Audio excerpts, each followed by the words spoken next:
So today we will be discussing a case of IOL exchange with post-YAG capsulotomy. So the plan in this case is to remove the multifocal lens and place an EDOF Johnson Johnson Eyhance lens. So now we have made two side port incisions, and the lens which we will be placing is the toric IOL.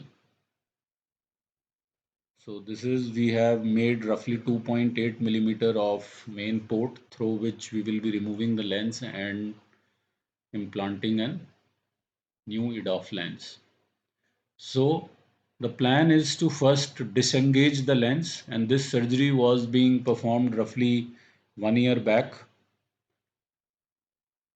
So the main aim of the surgery is to cause minimum vitreous disturbance, as YAG capsulotomy is already there.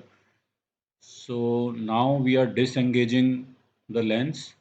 Now once the lens is disengaged, the plan is to inject EDOF lens before removing the multifocal lens. So now here we have coated the corneal endothelium with adhesive viscoelastic, and now see, before removing the lens we are injecting the EDOF lens.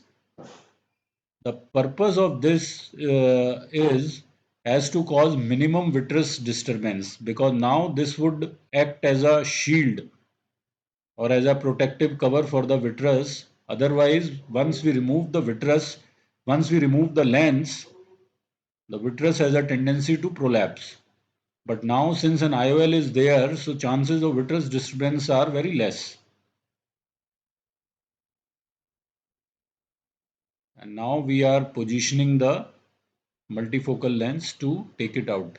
The technique which we will be using in this case to remove the multifocal IOL is that we will be folding the lens inside the anterior chamber, and then we will be pulling it out through this 2.8 millimeter incision.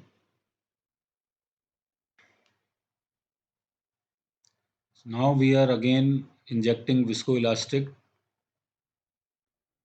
to protect the endothelium, and now see, I have slowed this video, so with the help of a straight tooth forceps, now we will be holding the lens. See, this is the straight tooth. So we will be holding the lens from the optic haptic junction, and this grip should be firm. Your forceps should go till end of the lens. And now we twist the forceps gradually so that lens is in slightly folded position, and we place this Sinski hook over the lens to protect the endothelium. And now just rotate the forceps and pull the lens out. So now once we have removed the multifocal lens, and then we will be cleaning the viscoelastic material. First we are cleaning the viscoelastic from the anterior chamber.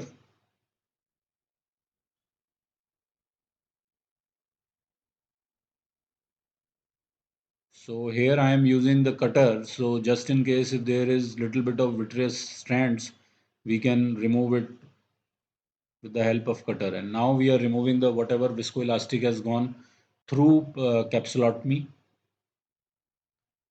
So this is the viscoelastic we are removing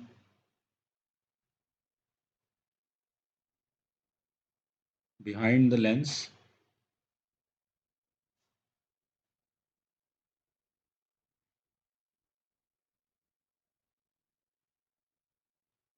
You need to be very careful while doing this step, because if your capsulotomy is disturbed, then the support will weaken. Now once we have removed the viscoelastic from behind the lens,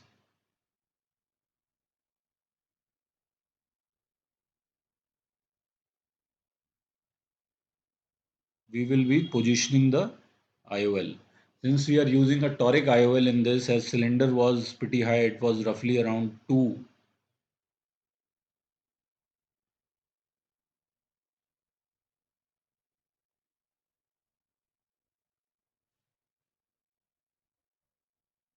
We need to be very, very gentle while doing this step because your posterior capsule is open and weak.